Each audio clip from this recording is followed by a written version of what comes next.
स्वागत है दोस्तों आपका हमारे चैनल पे जिसका नाम है एपिसोड एक्सप्लेन। आज जिस मूवी के एक्सप्लेनेशन में आपके सामने लेके आया हूँ उस मूवी का नाम है द 40-year-old वर्जिन। तो मूवी की शुरुआत में हम 40 साल के एंडी नाम के एक आदमी को देखते हैं जो कि इलेक्ट्रॉनिक स्टोर पर काम करता था। एंडी का कोई भी फ्रेंड नहीं था और वो घर पर सारा टाइम वीडियो गेम खेलने में ही बिताता था।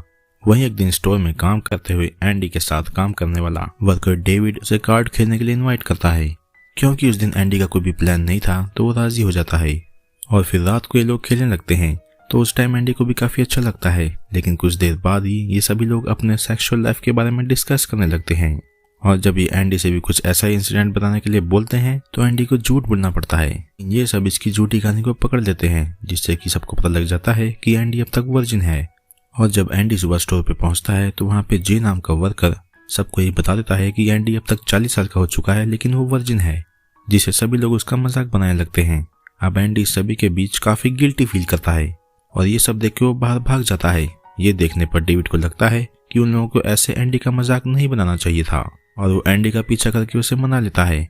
अब यहाँ ये लोग फ्रेंड बन जाते हैं और फिर एक बार डेविड, जे और के मिलके एंडी को एक बार में ले जाते हैं ताकि वो उसे किसी लड़की के साथ इंटीमेट करवा के उसकी वर्जिनिटी तोड़ सके। जे के कहने पर एंडी वहाँ पे एक लड़की से फ्लर्ट करता है तो वो लड़की उससे इम्प्रेस हो जाती है, जिसके बाद वो एंडी को साथ लेकर अपने घर जाने लगती है। तभी बीच रास्ते में ये लोग किस करने लगते हैं तो ओवर ड्रिंक करने की वजह से वो लड़की एंडी के फेस पर वॉमिट कर देती है, जिसके बाद एंडी के फ्रेंड्स का प्लान भी फेल हो जाता है और एंडी वापस आ जाता है। और जब अगले दिन उनके स्टोर पे ट्रिश नाम की लेडी आती है तो जे उसे हैंडल करने के लिए एंडी को भेजता है ताकि उसका काम बन सके। और इसके बाद एंडी ट्रिश से बात करता है तो ट्रिश भी उससे काफी इम्प्रेस हो जाती है क्योंकि वो एक अच्छा सेल्समैन था। और ये सब देख के एंडी के फ्रेंड्स काफी खुश हो जाते हैं कि आखिरकार एंडी ने कमाल कर ही दिया। उसके बाद वो सभी इकट्ठे होते हैं और एंडी को एडवाइस देते हैं कि उसे कुछ ऐसा करना चाहिए कि ट्रिश ज्यादा इम्प्रेस हो सके। सबसे पहले वो एंडी को एक सैलून में लेकर जाते हैं ताकि वो वैक्स करवा सके, पर ये सब एंडी के लिए काफी पेनफुल था तो वो उसे बीच में ही छोड़ के वहां से भाग जाता है। तभी उसे एक फ्रेंड एडवाइस देता है कि वो किसी की बात ना सुने और वो अपनी बॉडी सुधारने की बजाय इस बात पर ज्यादा ध्यान दे कि लड़कियों से कैसे बात की जाती है। वो एंडी को स्टोर में ही काम करने वाली लड़की पे ट्राई करने को कहता है तो एंडी की बात मानकर वो उस लड़की से बात करता है तो वो लड़की भी एंडी की बातों में आ जाती है। ये देख के एंडी काफी खुश होता है और वो ट्रिश से बात करने के लिए उसे कॉल लगाता है, लेकिन वो ट्रिश से बात नहीं कर पाता और नर्वस होने की वजह से कॉल कट कर देता है। उसके बाद एंडी डेविड के पास पहुंचता है और अपनी परेशानी बताता है। उसकी बात सुन के डेविड एक प्रोस्टिट्यूट का इंतजाम करता है ताकि उसे थोड़ा सा फिजिकल एक्सपीरियंस भी हो जाए। लेकिन जब वो उस प्रोस्टिट्यूट के पास जाता है तो एक लेस्बियन होती है, जिस वजह से एंडी को उल्टे पैर वहां से भागना पड़ता है। ये सब देख के एंडी काफी परेशान हो जाता है तो वो ट्रिश से बात करने का डिसाइड करता है, जिसके बाद एंडी ट्रिश के पास जाकर उसे डेट पे चलने के लिए पूछता है। डेट से लौटने के बाद ये लोग घर पे इंटीमेट होने की तैयारी करने लगते हैं कि तभी ट्रिश की बेटी अपने बॉयफ्रेंड के साथ आ जाती है। इस वजह से ये लोग इंटीमेट नहीं हो पाते। उसके बाद जब ये लोग रेस्टोरेंट में मिलते हैं तो ट्रिश को लगता है कि ये लोग जल्दबाजी कर रहे हैं।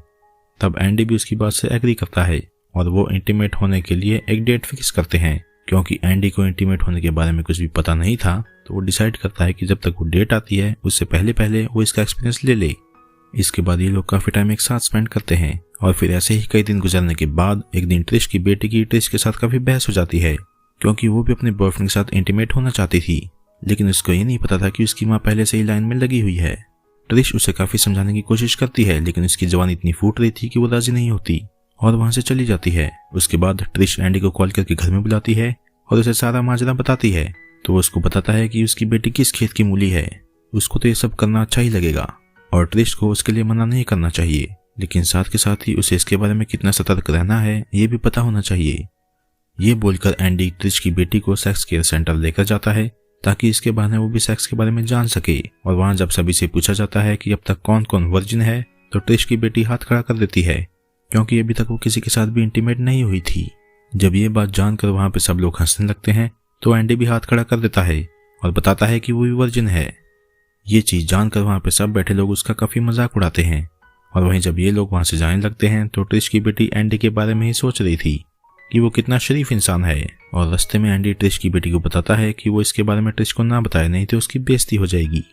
और आखिरकार हमारे एंडी की वर्जिनिटी टूटने का दिन आ जाता है और तब ट्रिश एंडी को इंटीमेट होने के लिए फोर्स करती है, लेकिन एंडी इसके लिए राजी नहीं था। इस वजह से इनके बीच फाइट हो जाती है और एंडी वहां से उसी बार में जाता है जहां उसके फ्रेंड्स गए हुए थे। एंडी वहाँ पे स्टोर वाली लड़की को एंजॉय करते हुए देखता है तो उससे बात करने लगता है और कुछ देर बाद ही वो लड़की एंडी को एक रूम में लेकर जाती है।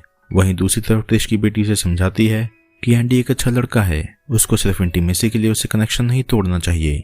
ये जानकर ट्रिश एंडी से मिलने निकल जाती है और यहाँ पे हम दूसरे सीन में देखते हैं कि एंडी के फ्रेंड्स उसके साथ खड़े हैं और उसे स्टोर वाली लड़की के साथ सेक्स करने के लिए मना करते हैं और वो उसे रियलाइज करवाते हैं कि उसे ट्रिश से सच्चा प्यार है और वो अपने सच्चे प्यार के साथ अब चीट नहीं कर सकता। ये सुनकर एंडी भी समझ जाता है और फिर वो यहाँ से घर पहुंचता है तो देखता है कि वहाँ ट्रिश आ चुकी थी, जिसने उसके घर पर पोर्न की कैसेट भी देख ली थी जो कि उसे डेविड ने जबरदस्ती दी थी। ये सब देख के ट्रिश नाराज हो जाती है और वहां से जाने लगती है। एंडी उसे रोकने के लिए उसका पीछा करता है लेकिन बीच रास्ते में ही एंडी का छोटा सा एक्सीडेंट हो जाता है। ये देखकर ट्रिश वापस आती है और एंडी बताता है कि उसके साथ इसलिए इंटीमेट नहीं हो रहा था क्योंकि अभी तक वो वर्जिन है, उसे डर था कि कहीं वो कुछ गलत ना कर बैठे। ये सुनने पर ट्रिश खुश हो जाती है और उसके बाद ये काफी टाइम एक साथ ही स्पेंड करते हैं और इसके कुछ दिन बाद ही ट्रिश और एंडी शादी कर लेते हैं और फाइनली यहाँ पे हमारी एंडी की वर्जिनिटी टूट जाती है। तो दोस्तों, कैसी लगी आपको हमारी मूवी की एक्सप्लेनेशन? अगर आपको एक्सप्लेनेशन पसंद आई है तो चैनल को लाइक और सब्सक्राइब कीजिए। अब मिलते हैं अगले एक्सप्लेनेशन में, तब तक के लिए अलविदा।